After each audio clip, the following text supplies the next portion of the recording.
Olá, no vídeo anterior nós falamos de derivada de uma função em um ponto de um determinado intervalo. Aqui nós vamos falar sobre função derivada. Então, o que é uma função derivada? Seja f uma função derivável no intervalo aberto para cada x0 pertencente ao intervalo i e é único o seu limite. Então, o limite tem que existir e tem que ser único. Isso dentro do intervalo i. Então, essa definição é a definição lá que nós vimos no vídeo anterior para o x0, f' de x0, igual ao limite de f de x0 mais ΔX, menos f de x0 dividido por ΔX. Isso quando ΔX tende a zero.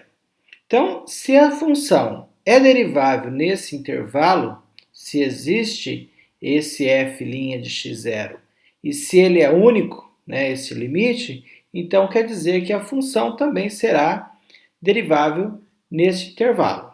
Então, podemos, portanto, definir uma função f', do intervalo i em R, que associa cada x0 pertencente ao intervalo i a derivada de f no ponto x0. Então, esta função nós vamos chamar de função derivada de f, ou simplesmente de derivada da função, ou derivada de f. A representação é bem parecida com a representação no ponto. A única diferença é que nós não vamos colocar o x0. Então, podemos colocar f' somente, tá certo?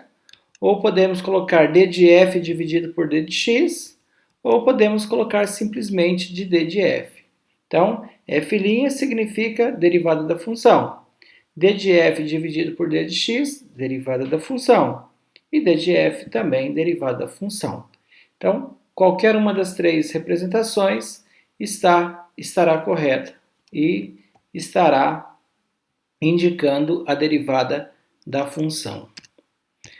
Bom, a lei, f' de x, ou derivada da função em x, pode ser determinada a partir da lei de f de x, aplicando-se a definição de derivada de uma função num ponto genérico. Esse ponto genérico seria um ponto x pertencente ao intervalo i. Então, o que muda da função ou da definição lá do ponto x0? Que agora a gente tem um intervalo, um ponto x, um ponto genérico, que pode ser qualquer ponto do intervalo i, e não mais um único ponto x0. Então, a nossa fórmula ficaria assim: f' de x igual limite de f de x mais ΔX menos o f de x. Tudo dividido pelo ΔX, quando ΔX tende a zero. É isso que faremos, no caso, logo em seguida, para calcular a derivada das funções ou das principais funções elementares. Então, para calcular a derivada de qualquer função, através dessa definição acima aí, nós chegamos à derivada de qualquer função elementar. Então, as principais funções elementares. Primeiro, função constante, é a mais simples de todas, Dado uma função f de x igual a c, que é igual a constante, onde essa constante pertence aos reais, nós temos. Então, ΔY dividido por ΔX, que é uma representação também de derivada, que é a variação, vai ser f' de x, f de x mais ΔX menos f de x dividido por ΔX. Assim, f de x mais ΔX vai ser a constante. f de x também é constante, dividido por ΔX. Então, constante menos constante é zero. Seria o valor, dois valores iguais sendo subtraídos. Dividido por qualquer valor ΔX é igual a zero. Isso significa que o limite de ΔY dividido por ΔX é igual a zero. Ou seja, o limite, a derivada da função constante sempre será zero. Então, quando você tiver que fazer a derivada da constante, significa que f' dela, né, ou a derivada dela, será igual a zero. Um exemplo, se você tiver f de x igual a 3, então f' de x será zero. Se você tiver f de x igual a 8, f' de x será igual a zero. Em outras palavras, sempre a derivada da constante será nula. Derivada de uma função potência. Essa nós vamos usar muito, tá? Dada a função f de x igual a x elevado a n, em que n seja um número natural, exceto zero. Ou seja, n pode ser qualquer número positivo, inteiro positivo. Nós temos, fazendo a variação ΔY dividido por ΔX, nós temos f de x mais ΔX menos f de x dividido por ΔX. Então, f de x mais ΔX, então substituindo x mais ΔX no lugar do x, nós temos x mais ΔX elevado a n, menos o x elevado a n. Aí, dividido por ΔX. Desenvolvendo o x mais ΔX elevado a n, daria aí um desenvolvimento binomial. Ficaria n sobre 0, x elevado a n sobre 1, x elevado a n menos 1 vezes ΔX, n sobre 2, x elevado a n menos 2 vezes ΔX ao quadrado, e assim vai até n sobre n, ΔX elevado a n, menos o xn que já estava lá na função, dividido por x. N sobre 0 é a mesma coisa que 1. Então, ficaria 1x elevado a n. Menos esse 1x elevado a n, a gente pode eliminar, que são valores iguais sendo subtraídos.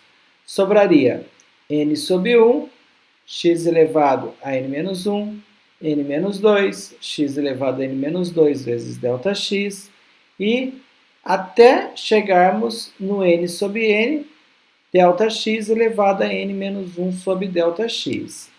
Assim, eu posso dizer que a cada dois elementos equidistantes aí, você vai sempre eliminando um valor. Eu posso chegar à conclusão que a derivada dessa função x elevado a n, vai ser igual ao limite dessa razão ΔY dividido por ΔX. Ou seja, n sobre 1 vezes x elevado a n menos 1. No caso, sendo repetido n vezes. Logo, a derivada dessa função potência sempre vai ser o valor de n multiplicado por x elevado a n menos 1. Logo, essa seria a nossa definição. Parece um tanto complexo essa definição, mas é muito simples. Isso significa que, se você tiver, por exemplo, uma função f de x igual a x ao cubo, um exemplo. Então, basta você pegar esse 3 e multiplicar o x, fica 3x. E lá no expoente, que era x ao cubo, basta você subtrair uma unidade no expoente, que era 3, cai para 2. Então, a derivada de x ao cubo será 3x ao quadrado. Então, sempre é pegar o expoente, passar multiplicando e subtrair uma unidade no expoente. Mas em breve, mais à frente, faremos outros exemplos. Tá? A derivada da função seno, no caso, é sempre o cosseno, ou seja, se a função é seno de x, derivada é cosseno de x. E a derivada da função cosseno é o seno, menos seno. Ou seja, função f de x, cosseno de x, logo a derivada será menos seno de x. Essas definições estão naqueles outros vídeos, lá nas aulas colocadas em EAD. E, por fim, a derivada da função exponencial. Tá? Então, dada uma função a elevado a x, onde a pertence aos reais, e 0 menor do que A diferente de 1, ou seja, significa que o A tem que ser um número maior que 0 e não pode ser igual a 1, a sua derivada vai ser assim, né? Delta y dividido por delta x vai ser f de x mais delta x menos f de x dividido por delta x. Então, substituindo x mais delta x no lugar do x, ficaria a elevado a x mais delta x, menos a elevado a x, dividido por delta x. Colocando o a elevado a x em evidência, ficaria assim a nossa fração. A elevado a x, que multiplica a elevado a delta x menos 1, dividido por delta x. Desse modo, separando aí o limite, né, a gente faria o limite do a elevado a x, o limite de a elevado a x, com delta x tendendo a zero, vezes o limite de a elevado a delta x menos 1, dividido por delta x, com delta x tendendo a zero. Nesse caso, o limite de a elevado a x é o próprio a elevado a x. O limite de a elevado a x menos 1 dividido por delta x vai ser o logaritmo natural de a. Assim, sempre a derivada da função exponencial a elevado a x vai ser igual a elevado a x vezes o logaritmo de a. Então, sempre que tivermos aí que fazer o logaritmo dessa função exponencial, utilizaremos essa definição. Aqui, um caso particular apenas, quando a base, né, aí no lugar do a, for o número e, que é o número de Euler, que nós vimos lá atrás, tá? Ficaria e elevado a x, a função e elevado a x. Nesse caso, a gente tem um resultado notável, ou seja, a derivada de e elevado a x sempre é ele mesmo, certo? Seria e elevado a x multiplicado pelo logaritmo natural de e, dá somente e elevado a x. Ou, em outras palavras, quando a função f de x for e elevado a x, a derivada será também e elevado a x. Esse é o caso particular. Então, essas aí são algumas funções, tá? No próximo vídeo eu vou trazer as aplicações e as regras para a gente estar derivando estas funções. Até o próximo vídeo.